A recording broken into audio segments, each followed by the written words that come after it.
I know exactly what you've been told your whole life. You have been told you talk too much. You have been told to get to the point.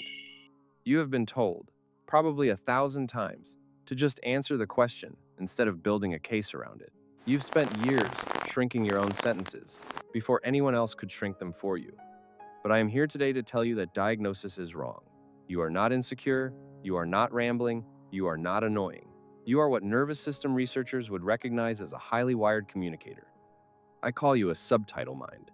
Because while most people say a sentence and walk away from it, you are running a live caption underneath every single word, just in case. And today we're going to look at the science that proves this habit isn't a flaw. It's a safety system built by a world that once made misunderstanding expensive. To understand yourself, we have to look at the wiring. Because this isn't a personality trait, it's a nervous system default. Research on rejection sensitivity shows some brains are calibrated to detect the earliest possible sign that they're about to be misread. Think of communication like a radio broadcast. Most people speak in raw audio. They send the signal and trust the receiver to fill in the gaps. But you were taught somewhere along the way that raw audio gets misheard, and getting misheard was dangerous.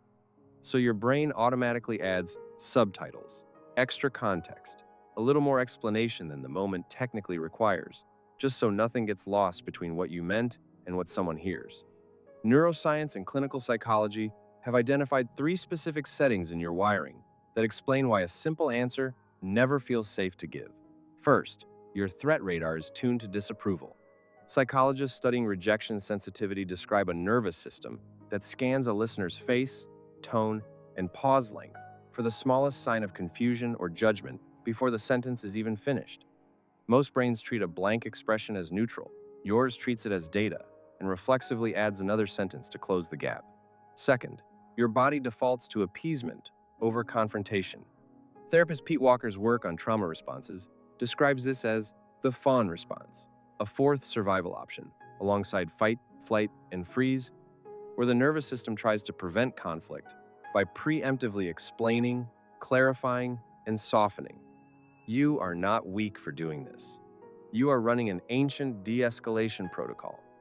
And third, this leads to the most misunderstood part of your wiring, forward simulation.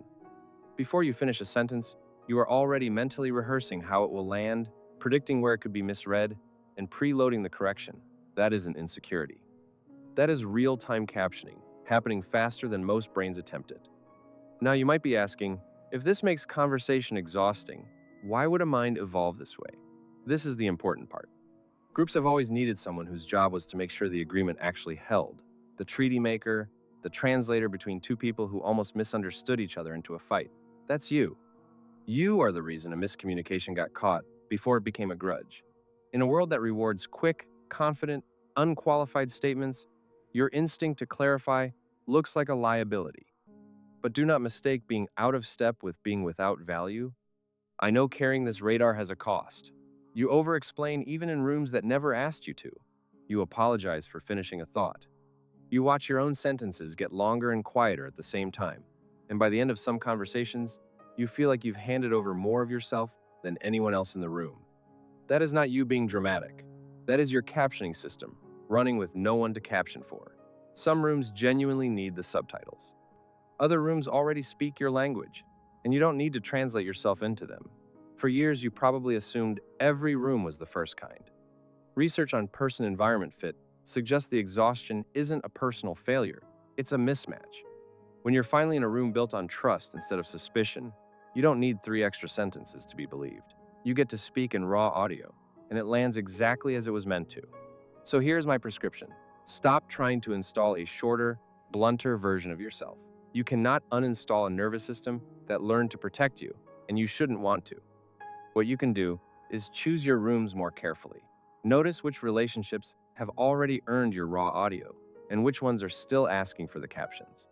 Let your explanations be a gift you give on purpose, not a reflex you can't turn off. And the next time someone tells you to just get to the point, take a breath and remember the truth.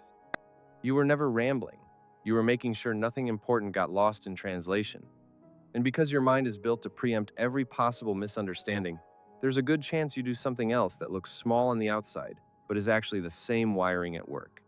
You say sorry for things that were never your fault.